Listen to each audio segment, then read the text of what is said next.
국내 대선이 5월 9일로 확정된 가운데 안희정, 이재명 후보가 호남에 연일 공을 들이고 있습니다. 광주 경선에서 기선을 잡으면 한 세를 뒤집을 수 있다는 계산에서입니다. 5일 37주년 5.18 민주화운동 기념식은 새 정부에서 치러집니다. 위상격파 논란을 덮고 제자리를 찾을 수 있을지 주목됩니다.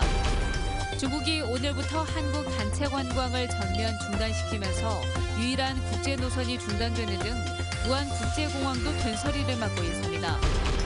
국회의원들과 세월호 가족들이 인양 현장을 찾았는데 정부가 3주기 전까지 인양을 마치겠다고 밝혔습니다.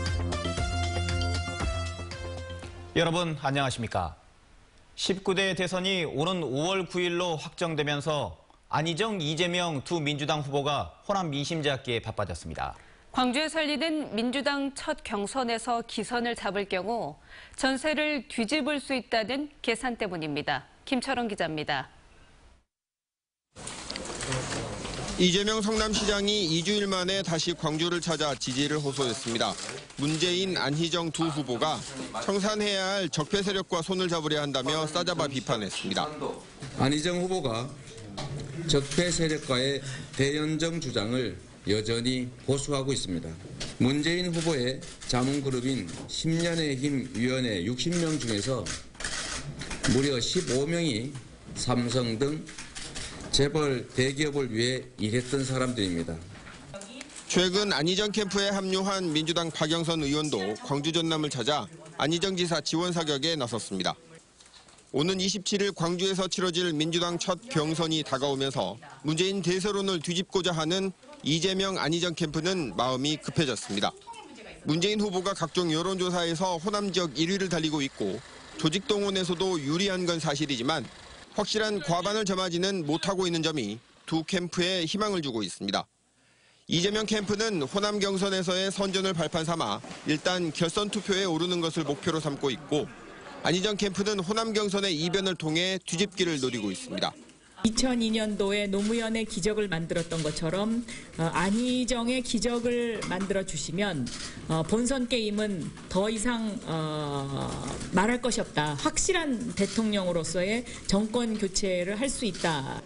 가능한 큰 표 차이로 이겨야 하는 문재인 캠프도 이들 두 주자와 차이를 벌리기 위해 안간힘을 쏟고 있습니다. 민주당의 각 경선 후보 진영은 광주 경선 사흘 전에 열리는 호남 지역 TV 토론 준비를 위해 지역 공약 점검에 나서는 등 호남 지역 경선 승리를 위해 사활을 걸고 있습니다. MBC 뉴스 김철원입니다. 두 달 앞으로 다가온 5.18 37주년 기념식에 대통령이 참석하고 이무리한 행진곡이 재창될 수 있을까요? 기념식이 새 정권에서 치러지면서 실추된 5.18의 위상이 제자리를 찾게 될지 주목됩니다. 김인정 기자입니다. 이명박 박근혜 정권에서 치러진 5.18 광주 민주화운동 기념식. 대통령은 대부분 불참했고 이무리한 행진곡마저 재창되지 못하며 매해 기념식은 파행으로 치달았습니다. 그런데 올해 기념식은 오는 5월 9일 조기 대선이 치러짐에 따라 새로운 대통령을 맞이한 뒤 치러지게 됐습니다. 대선 결과에 따라 대통령이 참석하고 이무리한 행진곡을 재창하는 기념식이 8년 만에 부활하게 될 수도 있는 겁니다. 그분들이 굉장히 다 뛰어왔습니다. 모두가 뛰어와서 서명은 물론이고 바로 이건 뭐 되도록 하겠다 이렇게 얘기하더라고요. 그걸로 미루어서 뭐 지정곡 부활은 거의 뭐 명확 관한. 그동안 왜곡과 유언비어에 시달려온 5.18을 제자리로 돌려놓는 진상규명 활동 역시 차기 정부 앞에서 더욱 속도를 내고 있습니다. 5월 단체는 국민의당과 간담회를 갖고 특별법 제정을 협의하는 등 5.18 진상규명을 대선 공약과 차기 정부 과제로 안착시키는 데 전력을 다하고 있습니다.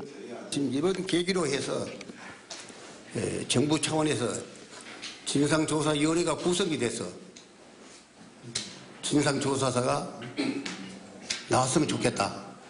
보수 정권 내내 위상격하 논란에 시달려온 5.18이 조기 대선의 탄력을 받아 빠르게 위상을 되찾을 수 있을지 주목됩니다.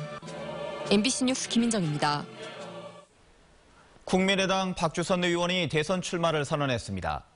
박주선 의원은 오늘 국회에서 기자회견을 열고 합리적 개혁 세력의 대연합을 통해 국민의당 중심의 집권을 이뤄내겠다며 대선 출마를 공식 선언했습니다. 또 당당하고 떳떳한 호남 출신 정치인으로서 대한민국의 정치 지형을 바꾸고 하나된 통합을 이뤄내겠다고 포부를 밝혔습니다. 중국이 오늘부터 한국 관광을 금지시켰죠. 아시아나 항공이 중국 운항을 중단하면서 무안공항이 직격탄을 맞았습니다. 양현승 기자입니다.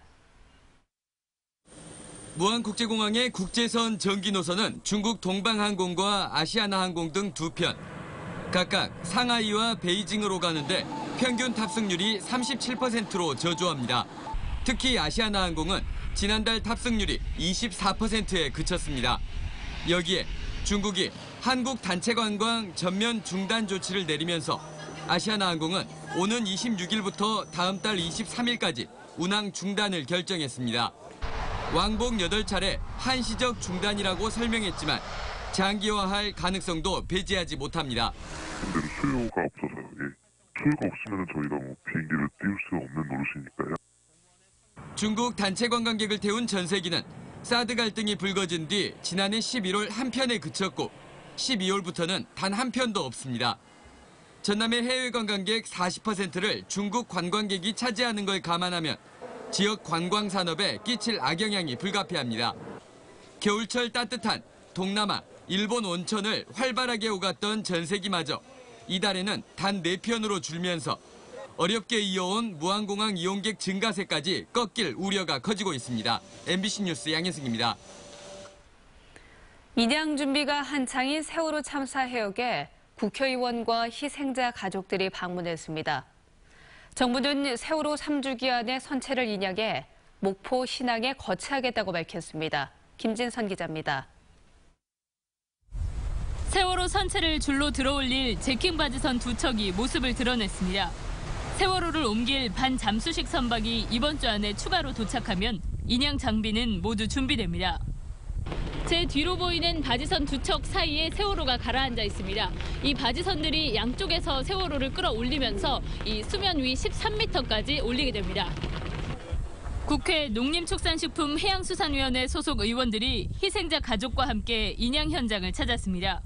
의원들은 이 자리에서 신속한 인양과 미수습자 유실 방지, 인양 뒤 철저한 선체 조사 등을 당부했습니다. 배가 이제 인양되기 시작하면 물속에 있던 그 시신들이 움직일 수 있는 가능성도 있고, 그렇기 때문에 무엇보다도 미수습자들이 유실되지 않도록. 해양수산부는 물살이 느려지는 소조기인 오는 21일 전반적인 테스트를 거쳐 다음 달 5일 인양을 시도합니다. 한 달에 2차례 있는 소조기에만 인양이 가능한 만큼 그날 시도가 성공하면 4월 16일 3주기 전에 선체를 목포신항에 거치하는 것을 목표로 삼고 있습니다. 3주기가 4월 16일이 아니겠습니까? 그래서 3주기 때는 그 목포신항에 이렇게 거치를 할 수 있을 그런 시기적인 거는 될 수 있다고 생각합니다. 그래서 3년을 기다려온 미수습자 가족들은 인양의 최우선 목표는 미수습자 9명을 찾는 것이라며 초조하게 준비 작업을 지켜보고 있습니다. MBC 뉴스 김진선입니다. 신재생에너지의 현주소를 엿볼 수 있는 전시회가 광주에서 개막됐습니다. 세계 30개 나라의 바이어들이 참석해 활발한 수출입 상담을 벌였습니다. 이계상 기자입니다. 전남 서남해안에 세워진 풍력 발전 단지입니다.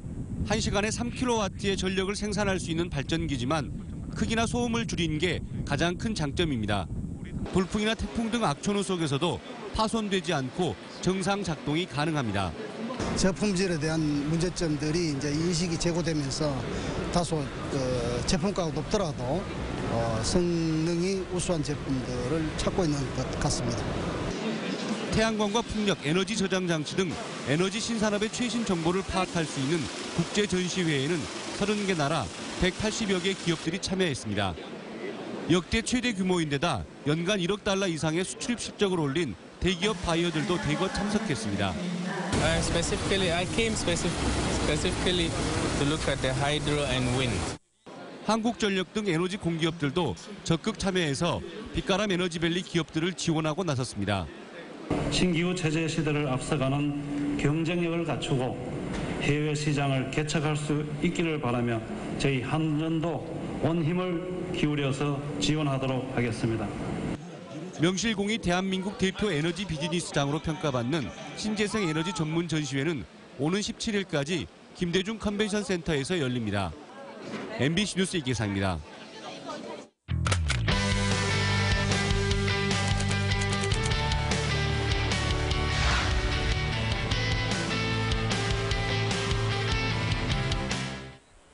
문화놀이 카드 발급 신청하셨습니까? 기초생활수급자와 차상위 계층, 문화소외계층이 그 대상인데요. 영화관, 공연장, 스포츠 경기장 같은 문화체육시설부터 콘도, 여행사 등 여행 관련 분야까지 광주지역 내 가맹점 831곳에서 사용 가능합니다. 지난해에는 6만 2천여 명이 신청을 해서요. 발급률이 94%까지 올랐습니다. 올해는 지원금이 10,000원씩 올라서 연간 6만 원을 사용할 수가 있고요. 15만 8천여 명이 혜택을 받을 수 있습니다. 우리 가족 모두 혜택을 받을 수는 없을까 궁금하시죠? 세대 대표 명의카드로 최대 7매, 42만 원까지 합산해서 발급 가능하다고 합니다. 발급 시청은 온 오프라인을 통해서 모두 가능한데요. 온라인은 문화누리카드 홈페이지에서, 오프라인은 가까운 동주민센터에 방문해서 여기에 가서 신청을 하시면 됩니다. 오늘의 검색창이었습니다. 일제강점기 시절 고려인이 강제 이주된 지 80주년이 됐습니다. 이들의 삶을 조명하고 국내 정착을 돕기 위한 공식 기구가 출범했습니다. 이미지 뉴스 리포터입니다. 구소련 스탈린의 강제 이주 정책으로 허허벌판인 중앙아시아에 내몰리고 이후에도 각종 차별과 어려움을 겪었던 고려인. 이방인으로 쫓기듯 살아온 삶이 어느덧 80주년을 맞이했습니다. 조상의 땅 한국에 정착한 고려인의 후손들은 10여 년 만에 5만 명의 규모가 됐고 광주에도 3천여 명의 고려인이 공동체를 이루고 있습니다. 강제 이주 80주년을 맞은 고려인들은 자신들의 뿌리가 한민족임을 지역사회와 공유하기로 했습니다. 관련 사업을 추진할 기념사업 추진위원회도 공식 출범했습니다. 고려인들이 누군지 알고도 싶고 그런 사람들은 많이 있는 것 같아가지고 이렇게 와서 이렇게 우리가 지금 이 행사를 시작한 거고요. 그러니까 우리는 너무 좋고. 올해를 고려인 마을 방문의 해로 지정하기도 했는데요.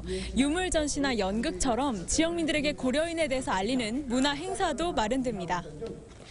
또 불안정한 신분, 일자리 문제 해결 등 고려인의 정착을 실질적으로 돕기 위한 행정적 노력도 시작됩니다.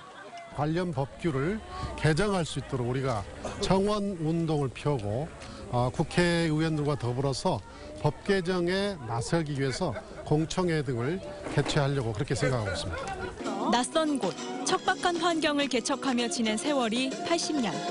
고려인과 한국이 어우러질 이번 프로젝트는 다음 달부터 본격적으로 시작됩니다. MBC 뉴스 이미지입니다. 오늘 오후 2시쯤 광주시 신안동의 물품 자재 창고에서 불이 나 인근 숙박업소 투숙객 10여 명이 긴급 대피했습니다. 이 가운데 2명은 연기를 흡입해 병원 치료를 받고 있습니다. 불은 주차장 폐 자재 등을 태우는 등 소방서 추산 5천만 원의 재산 피해를 내고 10분 만에 꺼졌으며 경찰과 소방당국은 정확한 화재 원인을 조사하고 있습니다. 경찰이 선거사범 수사 상황실을 설치했습니다. 광주 전남지방경찰청은 오늘 광주 전남 27개 경찰서 320여 명으로 선거사범 수사 상황실을 설치하고 흑색선전, 선거폭력, 불법 단체 동원에 대해서 본격적인 단속에 들어갔습니다. 경찰은 촉박한 선거 일정과 정치 갈등으로 인해 선거사범이 증가할 것으로 예상된다며 불법 행위를 신고해 줄 것을 당부했습니다. 남영정구 수은 중독 피해자들이 국가와 남영정구를 상대로 손해배상 청구 소송을 제기했습니다.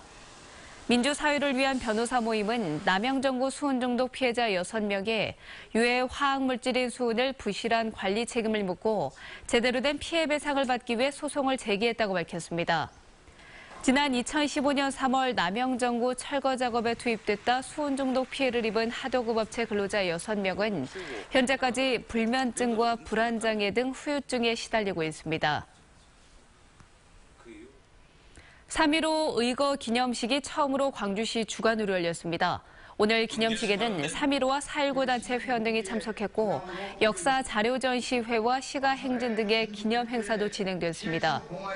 3.15 의거는 지난 1960년 이승만 독재 정권의 부정선거에 맞선 시민과 학생들의 시위로 당시 광주 금남로에서도 1000여 명이 시위에 참여했습니다. 시민사회단체가 박근혜 전 대통령에 대한 즉각적인 수사를 촉구했습니다. 박근혜 퇴진 광주시민운동본부는 광주지검 앞에서 기자회견을 갖고 박 전 대통령의 헌재 결정 불복 선언으로 더 이상 강제 수사를 지체할 이유가 없다며 청와대와 삼성동 자택에 대한 압수수색과 출국 금지 조치를 내리라고 촉구했습니다. 또 검찰이 소환 시기를 다음 주로 늦추는 것은 증거 인멸과 진술 조작을 가능하게 하는 것이라며 즉각 소환 수사를 하라고 주장했습니다.